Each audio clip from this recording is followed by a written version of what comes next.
What are the benefits of a power training circuit?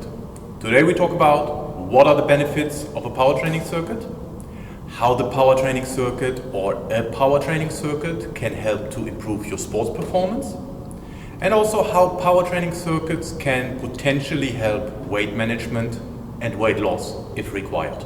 What are the benefits of a power training circuit?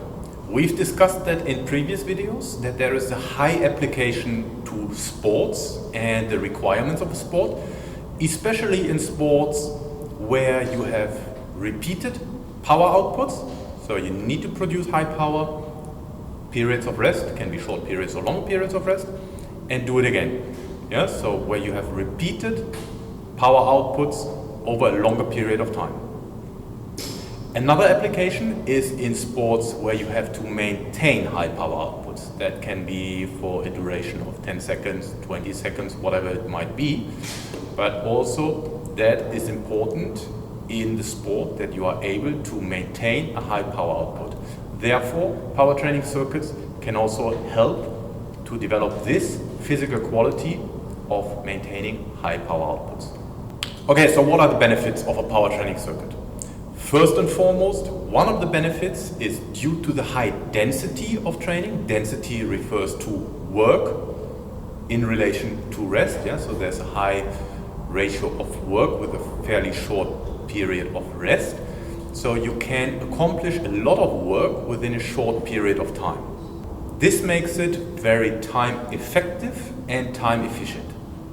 And additionally, you are able to train different movement patterns, fundamental movements, within one training session or one circuit.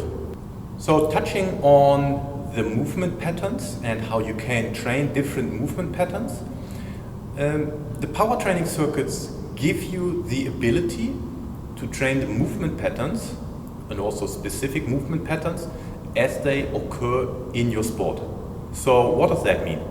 Well, let me give you an example from some sport. Let's take tennis. I used to work in tennis for a long period of time. A movement pattern in tennis, or let's put it better, a power training circuit in tennis that includes multiple movement patterns that occur in the sport of tennis could look like this. We have footwork patterns, so that could be either resembling the split step to get ready for the next shot. That can also resemble certain drills where you learn to change directions, so that could be lateral or forward, backwards, backwards, forwards, diagonally, whatever. Basically the idea is clear, so you can train certain movement patterns, and in addition to these movement patterns, the footwork patterns, you can also work on either general rotational patterns that are important for the stroke production, or you can also make these general patterns a little bit more specific. Yeah, so let me demonstrate what I mean with that. So if we imagine we do a medicine ball throw, yeah, so we have a medicine ball here, we're facing the wall and we're parallel to the wall. So that could be, if we're throwing the ball like this, we can do this, or with both sides. That would be a fairly general pattern. To make it more specific, and probably we won't be able to see that on the camera now, but we can also change that pattern a little bit and make it more specific to a stroke, so where we get into the same position as if we're doing a forehand. So I'm showing a forehand of a right-hander. So we load the right leg, we throw, and we end on the left leg, and there we also have the rotational pattern. If we're combining these movement patterns, we can have multiple of these movement patterns in one circuit. And then depending on the design of the circuit, so how long the work period and how long the rest period is, as well as how many different circuits we have, so how many different stations, that will give us the opportunity to train 6 to 8 sport-specific movement patterns in one circuit. An additional benefit here is that because it's a power training circuit, so the work is short and the rest is a bit longer, let's say, we are able to train not only the movement patterns, we are also able to train the power production in these movement patterns and the ability to maintain the power output under fatigue the more circuits we do within one session. Another benefit is that it also, depending on the design, it also enables us to work on technical learning. Again, what does that mean?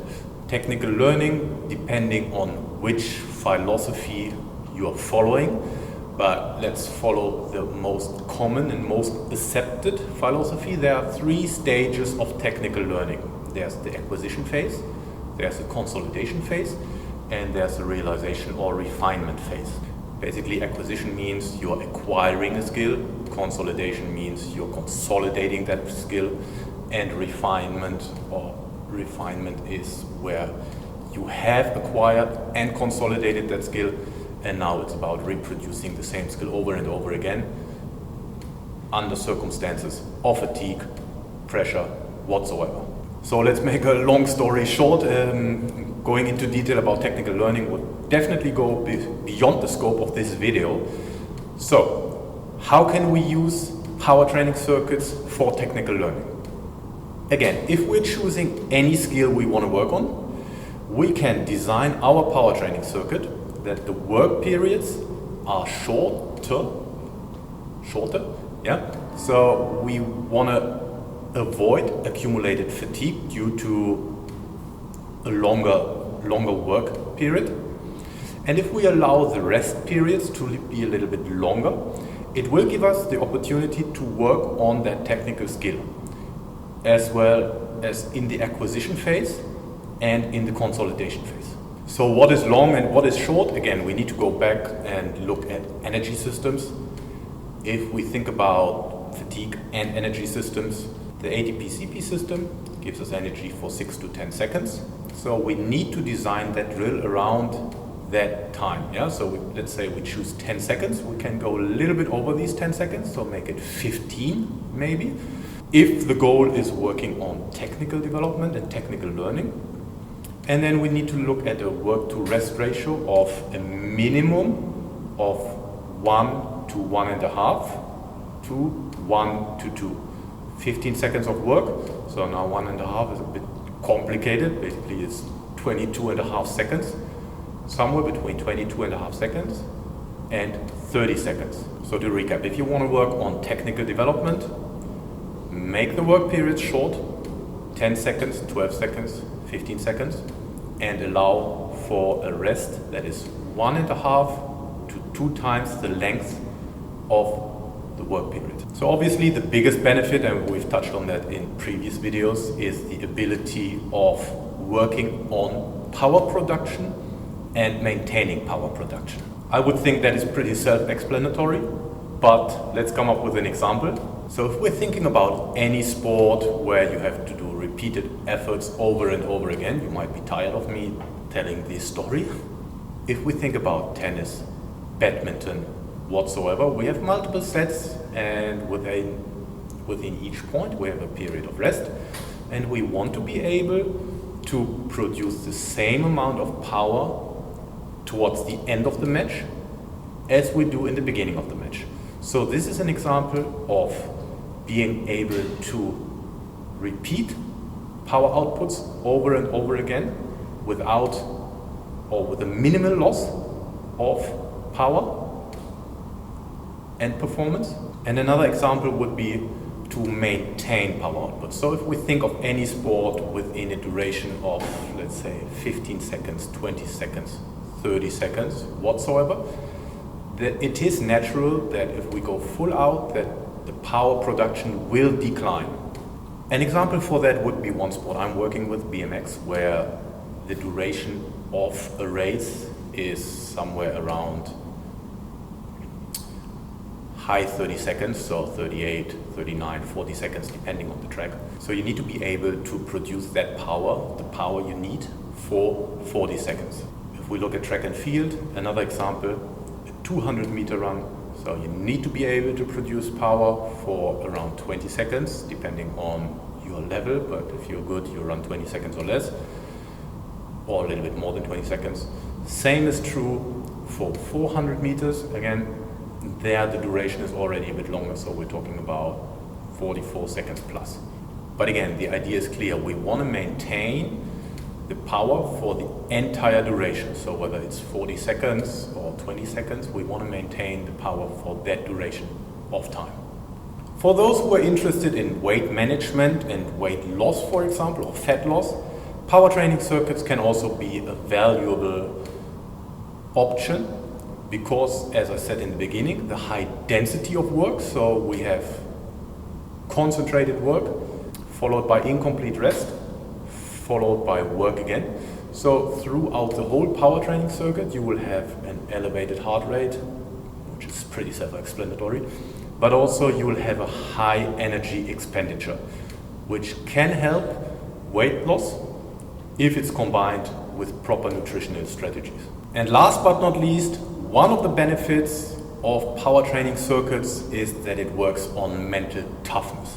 That should not be underestimated, but it should also not be overestimated, in my opinion. So what does that mean? Because you have to produce, or you have to repeat the efforts over and over again, and even under conditions when you're very fatigued and tired and you feel like you want to quit, you still have to do it. That teaches you to push beyond limits. However, that needs to be planned properly. I've seen too often that there is an aimless pushing beyond limits in every single training session. So why is that not good? Again, from what I've seen in practice, in my experience, is if you do power training circuits or any kind of training circuits that are very, very demanding and you repeat it over and over again, something, let me just phrase it how I think. Something inside the athlete dies and the athlete will not be able to push beyond limits every single time. So the more you do that without a proper planning, you will see the effort of the athlete going down. With the effort, also the power output goes down, which is exactly what we not want. Yeah? So we want to maintain power outputs. We don't want to see power outputs going down over time. We want to see actually power outputs either maintaining or going up over time. Plus another thing, they will get into a mode where they are not going beyond limits anymore. So what you want to achieve is actually not achieved. So the athlete will save a little bit of energy just to get through the sessions and will not go full out anymore, which is exactly what we don't want. Yeah. So to wrap it up, if you want to do a power training circuit with the intensity to teach the athletes to push beyond limits, it needs to be planned, and there need to be, following on that power training circuit, there need to be also a training session or multiple training sessions where they don't have to go. So to wrap it up, what are the benefits of a power training circuit? First and foremost, high application to sports and sports performance. If you're in a sport where you have to do repeated power outputs or where you have to maintain a power output, high application for that sport. Very time effective and time efficient due to the high density of work. It gives the ability to train different movement patterns, plus the ability to do technical learning if you design the circuit training, the power training circuits appropriately. It can help weight management if the power training circuits are combined with proper nutritional strategies, and it can help to increase mental toughness.